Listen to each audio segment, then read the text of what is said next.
Good morning बच्चों। I hope तुम्हारे जो सेकेंड असेसमेंट एग्ज़ाम अभी ख़त्म हुए हैं तुमने उनको बहुत अच्छी तरीके से तैयारी के साथ दिया होगा। बच्चों, किसी भी एग्ज़ाम की जो एग्ज़ाम के पीछे जो उद्देश्य होता है वो सिर्फ़ एक होता है कि बच्चों को जो कुछ भी पढ़ाया जा रहा है वो उन्होंने कहाँ तक सीखा, कैसे लिखना उन्हें आया, क्या क्या उन्होंने याद कर रखा है।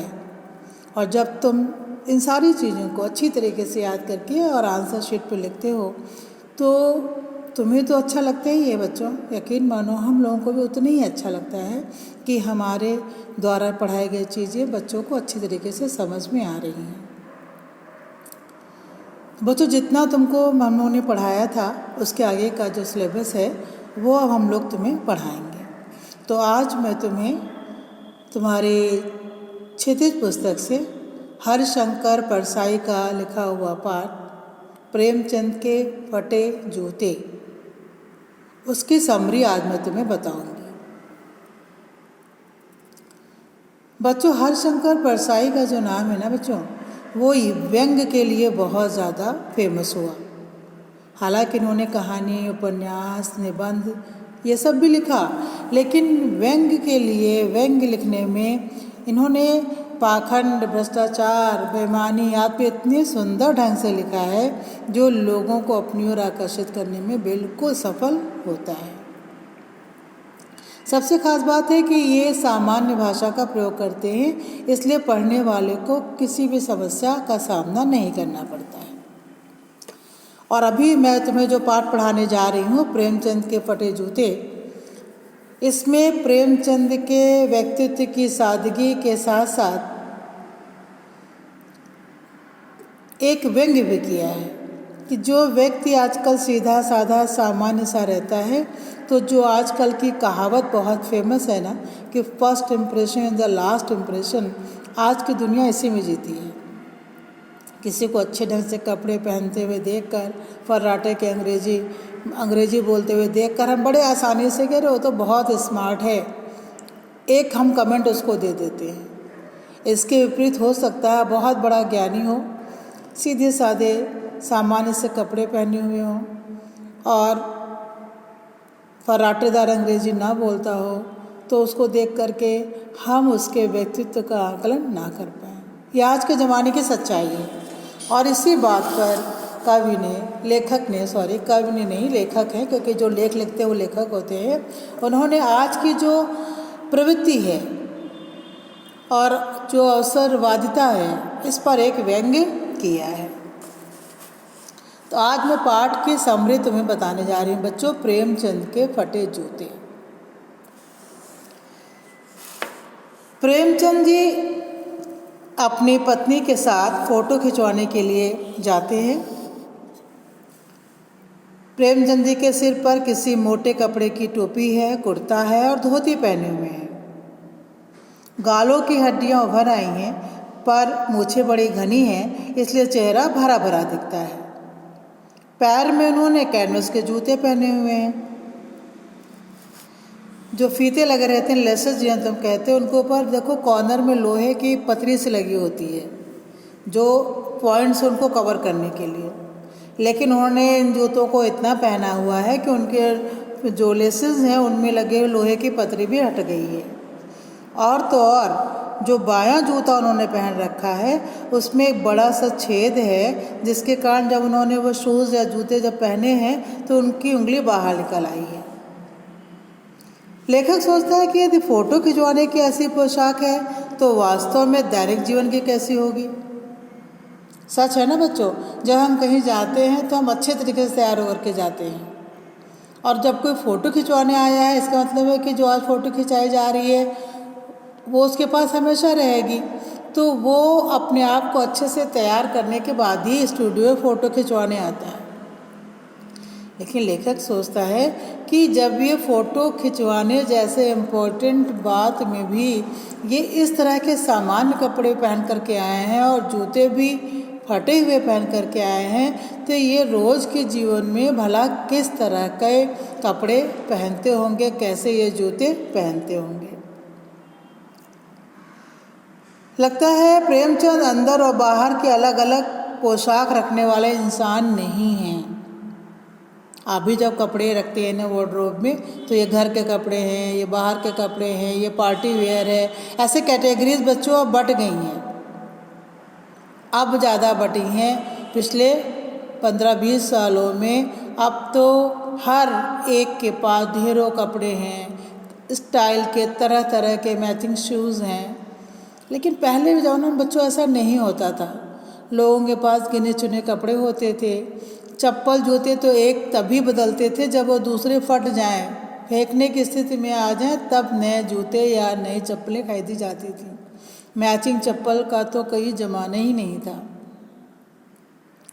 तो कहता ये भी उसी तरह के इंसान है जो चाहे घर के अंदर रहें चाहे घर के बाहर रहें, एक जैसे ही रहते होंगे। और फटे जूते पहनने के बाद उनके चेहरे पर कोई शर्मिंदगी नहीं दिखाई दे रही कि अरे लोग क्या कहेंगे। वो बिल्कुल बेपरवाह हैं कि जो है जैसा है वैसे ही वो आए हैं। और लेखक कहता है ये उनके चरित्र की बहुत बड़ी विशेषता उसे नज़र आई कि जब हम अच्छे कपड़े नहीं पहनते, अच्छे जूते नहीं होते हैं, तो अपने दोस्तों के साथ भी अपने आप को थोड़ा सा इन्फीरियर, एक वर्ड बड़ा पॉपुलर हो गया है आज का, सुपीरियर एंड इन्फीरियर महसूस करने लगते हैं। और बच्चे तो इस बात के लिए अपने पेरेंट्स से जिद भी करते हैं कि उसके पास इतने अच्छे कपड़े हैं, इतने अच्छे शूज़ हैं, इतनी अच्छी घड़ी है, इतना अच्छा मोबाइल है, मेरे पास क्यों नहीं है, कंपेयर करते हैं। लेकिन उन्होंने कहा प्रेमचंद एक ऐसे व्यक्तित्व थे जिन्होंने जो घर और बाहर जैसे भी रहें, जो है जैसा है वही ठीक है, बिल्कुल परवाह नहीं करते थे। जब आप फ़ोटो खिंचाने जाइए ना, तो फोटोग्राफर क्या कहता है, मुस्कुराइए कहता है ना, तो इनसे भी हंसने के लिए कहा गया। तो इन्होंने जो मुस्कुराहट दी, जो हंसी दी, तो लेखक कहता है कि प्रेमचंद की फ़ोटो की जो बनावटी मुस्कुराहट है, क्योंकि उस समय फ़ोटो खिंचाते समय हंसने का तो कोई मैटर होता ही नहीं है, लेकिन फिर भी फोटोग्राफर कहता है मुस्कुराइए और हम मुस्कुराते हैं। तो लेखक कहता है ये कृत्रिम बनावटी मुस्कुराहट है जो दिखाई दे रही है। फटे जूतों में फ़ोटो खिंचवाने से प्रेमचंद ने मना क्यों न कर दिया। लेखक सोचता है लोग तो फ़ोटो खिंचाने के लिए कपड़े जूते तो क्या अभी तक उधार मांग लेते हैं, और बहुत से लोग तो इत्र यानी परफ्यूम लगाते हैं, जबकि फ़ोटो खिंचाने में परफ्यूम की खुशबू आने वाली नहीं है, फिर भी परफ्यूम ला करके आते हैं। दूसरों से मांगे हुए कोड से वर दिखाई तक कर लेते हैं। जैसे लड़कियों को देखने पहले आते थे लोग, आजकल भी देखते हैं लोग, लेकिन पहले के ज़माने में क्या होता था, भाईचारा बहुत था। अगर एक के पास बहुत अच्छे कपड़े हैं, सूट हैं, और उसको देखने उसके दो साथी के पास नहीं है और उसको लड़की वाले देखने आ रहे हैं, वर दिखाई इसी को कहते हैं, तो लोग मांग करके कपड़े पहन लेते थे। तो लेखक कहता है कि लोग वर दिखाए तक के लिए कपड़े मांग लेते हैं, जबकि प्रेमचंद से जूते भी मांगते नहीं बने। अगर एक कहते किसी से तो एक जूते ठीक ठाक लेके पहन के आके फ़ोटो खिंचा लेते। 1 घंटे का काम था आने जाने, फ़ोटो खिंचाने, फिर वापस कर देते। लेकिन प्रेमचंद जी ने जूते किसी से नहीं मांगे, जो था जैसा था वैसे ही पहन करके बैठ गए, ये जानते हुए भी कि ये फ़ोटो जो है हमेशा ऐसे ही दिखाई देगी, इससे बदलाव नहीं हो पाएगा। फिर भी उन्होंने उसको बदलना सही नहीं समझा। लेखक का जो जूता है वो कहता है कि मेरा भी जूता ऊपर से अच्छा है, लेकिन उसका जो तला है, बेस, वो घिस गया है चलते चलते। लेखक का ये एग्जाम्पल, ये उदाहरण देने के पीछे बच्चों ये बताने की मंशा है कि हम ऊपरी पर्दे का ध्यान रखते हैं, सामने क्या दिखाई दे रहा है उसको तो बहुत सोच समझ करके हम प्रेजेंट करते हैं, लेकिन रियलिटी क्या है उसको हम छिपा लेते हैं। लेखक कहता है मेरा जूता भी ऊपर से बिल्कुल ठीक है, कोई बाहर से देखेगा तो अंदाज़ा नहीं लगा सकता कि मेरे जूते का तलवा इतना घिसा हुआ है, क्योंकि वो पर्दे में है, छिपा हुआ है। और आजकल की जीवन शैली भी बिल्कुल ऐसे ही है, बनावटी है, पर्दे की तरह है। हम पर्दे के पीछे की चीज़ों को जानते नहीं, लोगों को बताना नहीं चाहते। हम सामने की चीज़ों को लोगों को दिखाते हैं। लेखक का यह मानना है कि ये दिखावे की संस्कृति है कि हम दूसरों के सामने अपने आप को कैसे प्रेजेंट कर रहे हैं, लेकिन प्रेमचंद जी कभी भी दिखावे की संस्कृति पर विश्वास करते ही नहीं थे। लेखक कहता है प्रेमचंद जी तो पर्दे का महत्व ही नहीं समझते, जबकि हम तो पर्दे पर ही कुर्बान हैं कि लोगों को असलियत ना पता चले। जो असलियत है वो ढकी रहे, छुपी रहे, उसके लिए हम कुर्बान होने के लिए तैयार हैं। लेकिन प्रेमचंद जी ऐसे व्यक्ति नहीं थे। लेखक कहता है कि जब वो मुस्कुराते हुए फ़ोटो उन्होंने खिंचाई तो उस फ़ोटो को देख के ऐसा लगता है कि ये व्यंग भरी मुस्कान है। वो लोगों के ऊपर व्यंग कर रहे हैं कि फ़ोटो खिंचाने आए हैं, मुस्कुराने की कोई यहाँ पे ज़रूरत नहीं, फिर भी हम मुस्कुरा रहे हैं। अच्छे कपड़े उधार मांग करके पहन करके बैठे हुए हैं। तो लोगों की जो दिखावटी संस्कृति है उस पर ये व्यंग भरी मुस्कुराहट है जो प्रेमचंद जी की फ़ोटो में दिखाई देती है। लेखक सोचता है इसका क्या मतलब है, कौन सी मुस्कुराहट है ये? क्या होरी का गोदान हो गया? इनका लिखा हुआ उपन्यास है बेटा गोदान, उसमें होरी जो इसका हीरो इसका नाम है। तो क्या गोदान जो है वो हीरो है, तो क्या होरी का गोदान हो गया? या हल्कू का खेत नीलगाय चर गई? क्या सुजान भगत का लड़का मर गया? ये इनके जो कैरेक्टर हैं कहानियों के, उपन्यासों के, उसके नाम इसमें दिए हुए हैं। नहीं, लेखक को तो लगता है माधो औरत के कफन के चंदे की शराब पी गया। भक्त कुंभन दास का जूता भी तो सीकरी आने जाने में घिस गया था, लेकिन प्रेमचंद का जूता फट कैसे गया? लेखक कहता है कि ये भक्त थे कुंभन दास, वो सीकरी पैदल गए थे तो उनका जूता भी घिस गया था, आने जाने में पैदल चलने में घिस गया था, लेकिन प्रेमचंद का जूता कैसे फट गया? लेखक को लगता है कि शायद ये अपने पैर से किसी सख्त चीज़ को ठोकर मार रहे थे। होता क्या है, जब हम रास्ते में चलते हैं, कहीं कोई टीला है, पत्थर है, तो हम उससे बच के निकलते हैं। लेकिन लगता है प्रेमचंद ने जितने भी रास्ते में टीले मिले उनसे बचकर निकलने की कोशिश नहीं की, वे उस पर जूते से ठोकर मारते रहे। इसका व्यंग्यार्थ है बच्चों। टीले का मतलब है सामाजिक बुराइयाँ, कमियाँ। कहीं कोई ऐसी बात हो रही है जो गलत है, बेईमानी से जुड़ी हुई है, भ्रष्टाचार से जुड़ी हुई है, हम बातें तो बहुत कर लेते हैं इन चीज़ों पर, लेकिन हम उसका विरोध करने की हिम्मत नहीं रख पाते हैं और इसीलिए बच के निकल जाते हैं।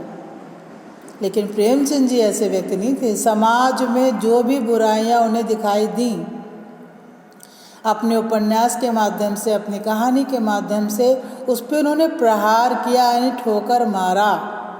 उसको बदलने के लिए अपने विचार लिखे। जो है जैसा है चलता है, चलने दो, जैसी बातों में वे नहीं उलझे। मैं ही क्यों बदलाव लाने के चक्कर में पड़ूं, ये उन्होंने नहीं सोचा। उन्होंने सोचा जो उनसे हो सकता है और जो उनकी निगाह में गलत है उसके लिए वो विरोध करेंगे। इसीलिए लेखक ने लिखा कि लगता है कि बहुत से सामाजिक बुराइयां जो टीले के रूप में थीं, टीला एक ऊंचा ढेर पत्थरों का, उससे बच के निकलने की कोशिश लेखक ने बिल्कुल नहीं की। उसने उसको ठोकर मारा और इसी ठोकर के कारण शायद इनका जूता फट गया है। टीलों से समझौता हो जाता। अगर हम चाहें चीज़ों को देख करके अनदेखा कर दे, ठीक है जैसा चल रहा है ठीक है, तो कोई हमें ये नहीं कहेगा कि तुमने विरोध क्यों नहीं किया।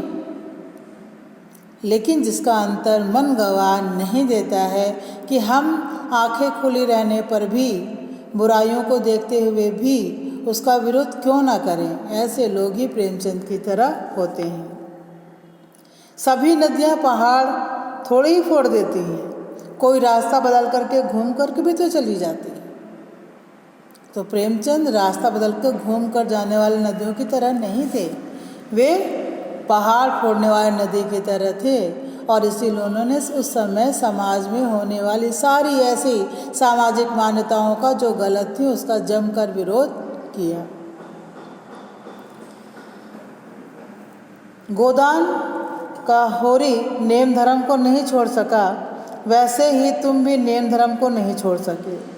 नियम और धर्म, नेम धर्म, नियम और धर्म तुम्हारे लिए बंधन नहीं मुक्ति थी। प्रेमचंद के पाँव की उंगली उनको संकेत करती सी लगती है, जिसे वे घृणित समझते हैं उसकी तरफ हाथ की नहीं पाँव की उंगली से इशारा करते हैं। लगता है उनके जो जूते हैं वो जो उंगली पाँव जूते से बाहर निकली हुई है वो संकेत कर रही है। हम जब किसी को कुछ बताना होता है तो हाथ से पॉइंट करते हैं। इन्होंने कहा कि जिसको उन्होंने बहुत बुरा समझा उसके लिए उन्होंने हाथ से इशारा नहीं किया, शायद पाँव की उंगली से इशारा करते रहे होंगे, तभी तो इनका ये जूता जो है फटा हुआ है और उसमें से उंगली बाहर निकली हुई दिखाई दे रही है। प्रेमचंद आज भी उन लोगों पे हंस रहे हैं जो अपनी उंगली को ढकने की चिंता में तलवे घिसाए जा रहे हैं। प्रेमचंद ने अपना पाँव तो बचा लिया। अंत में लेखक यही कहते हैं कि वे उनके फटे जूते की बात भी समझते हैं, अंगुली का इशारा भी समझते हैं और उनकी व्यंग भरी मुस्कुराहट भी समझते हैं कि प्रेमचंद जैसा व्यक्ति जो है वो क्यों फटे जूते पहन करके आया। तो जानते हुए भी कि वो फ़ोटो खिंचाने आए हैं, शायद वो हर युग में ये संदेश देना चाहते थे कि हमें सामाजिक विकास में बाधा देने वाली हर चीज़ पे ठोकर मारना है और इसके लिए अगर अपना नुकसान थोड़ा बहुत हो तो कोई बात नहीं, लेकिन अगर हमारे काम से सामाजिक बदलाव होता है तो ये बहुत बड़ी बात है। तो बच्चों, ये था पाठ से जुड़ा हुआ सारांश।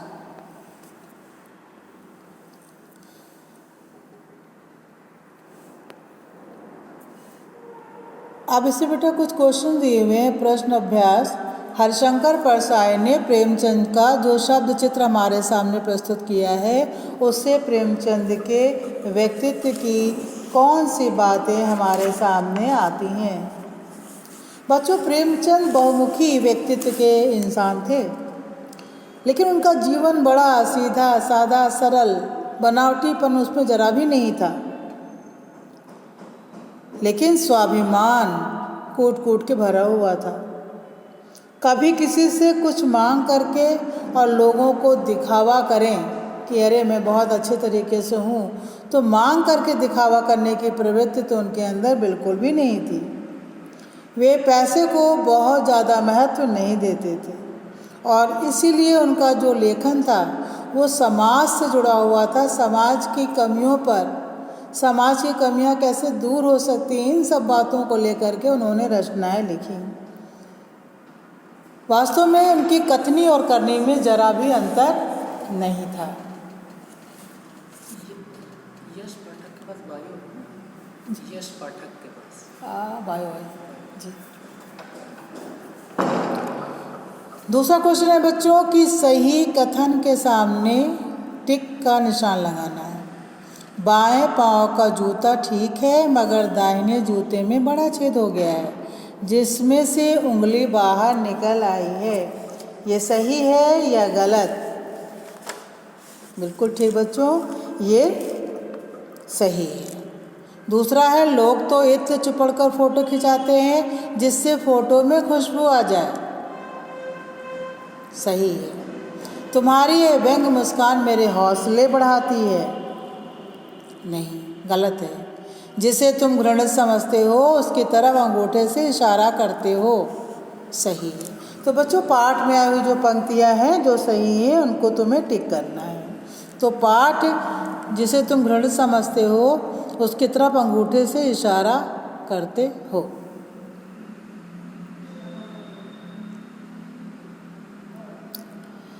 अब नीचे दी गई पंक्तियों में से निहित व्यंग्य को स्पष्ट कीजिए।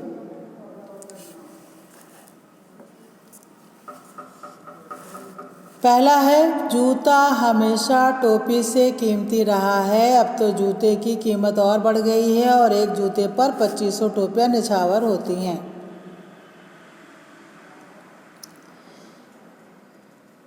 क्या मतलब है इसका? इसमें क्या व्यंग्य है? सदा से जूते की कीमत ज़्यादा रही है। जो शक्तिशाली लोग हैं बच्चों, वो सदैव अच्छे माने जाते रहे हैं। एक लोगों की मेंटेलिटी है कि वो पावरफुल है तो अच्छे होंगे, और जो पावरफुल होते हैं वो सामान्य लोगों के मान सम्मान की जरा भी परवाह नहीं करते, उसको पैरों से कुचल देते हैं। जो ठोकर मारना जानते हैं, टोपी वाले उनके सामने झुकते हैं। अब तो इस जूते की ताकत और भी बढ़ती जा रही है। पहले लोग अपनी इज्जत को महत्व देते थे, पर अब इज्जत की परवाह नहीं करके शक्ति को ही सब कुछ मानते हैं।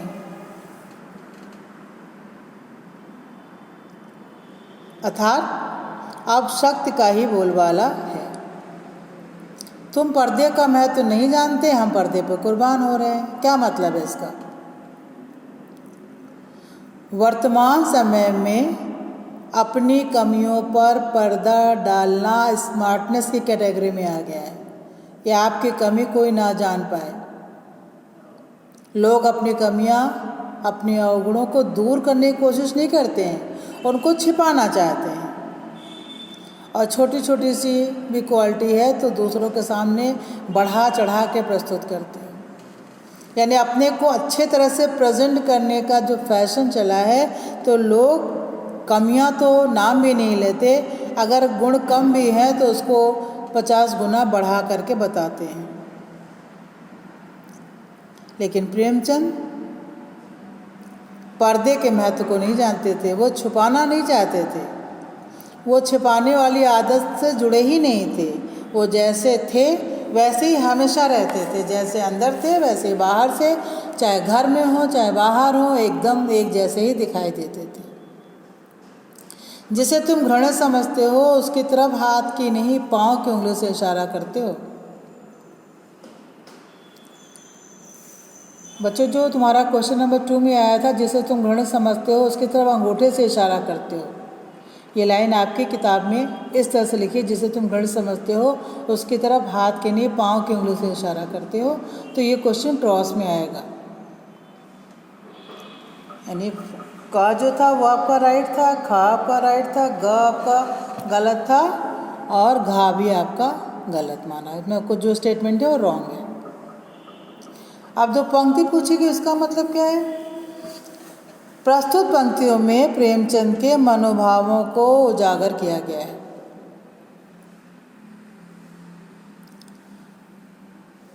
वास्तव में जिसे वे घृणित वस्तु या घृणा करने वाली वस्तु हो या घृणा करने वाला व्यक्ति हो, उसकी तरफ हाथ की उंगली से नहीं पांव की उंगली से इशारा करना उचित समझते थे, क्योंकि वो सच कहने से नहीं डरते थे। जो पसंद नहीं आया है इसका विरोध करना है। इसीलिए पाँव की उंगली जो जूते से पाँव की उंगली बाहर निकली हुई थी, वो इशारा करती थी कि समाज में कहाँ गलतियाँ हैं, कहाँ पर लोग गलत हैं। तो सीधे सीधे लोगों को बताती थी, जो है जैसा है चलने दो। ऐसी प्रवृत्ति प्रेमचंद की बिल्कुल भी नहीं है। बच्चों, पाठ में एक जगह लेखक सोचता है कि फ़ोटो खिंचाने की अगर ये पोशाक है तो पहनने की कैसे होगी, लेकिन अगले ही पल वो अपने विचार बदल लेता है कि नहीं, इस आदमी की अलग अलग पोशाकें नहीं होंगी। आपके अनुसार इस संदर्भ में प्रेमचंद के बारे में लेखक के विचार बदलने की क्या वजह हो सकती है? बच्चों, प्रेमचंद के बारे में लेखक ने जो अपने व्यूज़ बदले, उसके बारे में 2 कारण हो सकते हैं।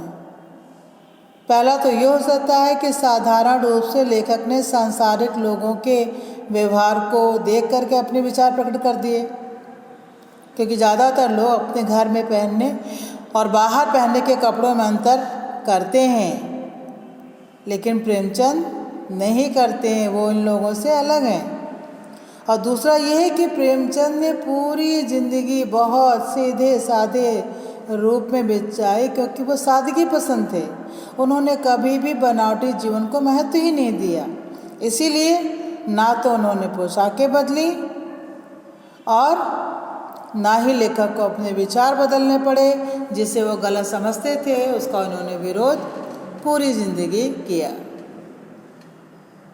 नेक्स्ट है, आपने ये पढ़ा, ये व्यंग्य पढ़ा, इससे पढ़कर आपको लेखक की कौन कौन सी बातें आकर्षित करती हैं? लेखक कौन है? हरिशंकर परसाई।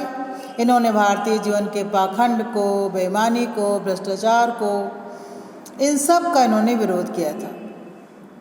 इन्होंने अपने व्यंग्य लेखन जो लिखे हैं उसमें समाज में फैली इन बुराइयों का इन्होंने जमकर विरोध किया, क्योंकि इनकी भाषा बिल्कुल आम बोलचाल की भाषा है, तो बड़े आसानी से इनकी बात लोगों को समझ में आ जाती है। लास्ट है, पाठ में टीले शब्द का प्रयोग किन संदर्भों को इंगित करने के लिए किया गया होगा? बच्चों, मैंने बताया टीला मतलब एक ऊंचा ढेर, तो पाठ में टीले शब्द का प्रयोग ताकतवर विरोधियों के लिए किया गया है। अभी आप देखिए, किसान आंदोलन चल रहा है, क्योंकि जो भी नियम कायदे सरकार के द्वारा बनाए गए ये लोग उसे मान नहीं रहे हैं, तो उसके विरोध करने के लिए धीरे धीरे इसने टीले का रूप ले लिया है। तो पाठ में भी टीले शब्द का प्रयोग ताकतवर विरोधियों के लिए किया गया है। ज़्यादातर लोग इस तरह के टीलों से बच के निकल जाते हैं। कौन कीचड़ में पत्थर फेंके, कहते हैं ना कि उछल करके अपने ऊपर गिरेगा, इसलिए लोग कीचड़ में पत्थर फेंकना ही नहीं चाहते। ठीक है, जैसा चल रहा है भ्रष्टाचार, बेईमानी चलने दो, लेकिन प्रेमचंद ऐसे व्यक्ति थे ही नहीं। वो उनसे बचते नहीं थे, बल्कि जूते की ठोकर से उसे तोड़ करके अपना मार्ग बना लेते हैं। तो बच्चों, ये था पाठ के आसपास उससे संबंधित क्वेश्चन। अब नेक्स्ट क्लास में मैं आपको इस चैप्टर के जो पैराग्राफ हैं इम्पोर्टेंट, उनको समझा करके और उस पर कौन से क्वेश्चन बन सकते हैं इनको मैं तुम्हें बताऊं। तो बच्चों, विंटर वेकेशन है, आप घर से ही ऑनलाइन क्लासेस ज्वाइन करेंगे, लेकिन ज्वाइन करने का मतलब कि लॉगिन करना नहीं होता है। आप उसे पढ़ें, समझें और जो ना समझ में आए उसे बार बार टीचर से पूछें। लेकिन इन अच्छी चीज़ों को, चैप्टर्स बहुत अच्छे हैं, उनको पढ़ना समझना, एक बार आप समझ जाएंगे फिर आपको उसको रिपीट करने की, रिवीजन की ज़रूरत ही नहीं है। आपको आसानी से पता है प्रेमचंद कौन है, कैसे पोशाक पहन करके है, क्यों उन्होंने फटे जूते पहने, टीले शब्द क्यों हैं, क्यों उनका लेखक जो है शंकर परसाई कहता है कि मेरा जूता ऊपर से ठीक है लेकिन अंदर से तलवा घुसा हुआ है। तो दो तरह के लोग हैं, कुछ लोग पर्दा डाल के अपनी कमियों को छिपा लेते हैं और कुछ लोग पर्दा नहीं डालते, जो हैं जैसे हैं लोग उन्हें देखें। और दूसरी ओर कुछ लोग टीले में किनारे से कट के निकल जाते हैं, लेकिन प्रेमचंद ठोकर मारने वाले लोगों में थे कि मैं बदलाव लाऊंगा। आई होप तुम्हें चैप्टर की समरी और पाठ के जो अभ्यास के जो प्रश्न थे वो समझ में आ गए होंगे बच्चों। नेक्स्ट सन में मैं आपको जो चैप्टर्स जो पढ़ रहे हैं उसमें जो पैराग्राफ हैं उसको एक्सप्लेन करके जो इम्पोर्टेंस हैं कुछ बहुत अच्छे पैराग्राफ हैं और उन पर बेस्ड क्वेश्चन मैं तुम्हें बताऊँगी। ओके बच्चों, बाय बाय, टेक केयर।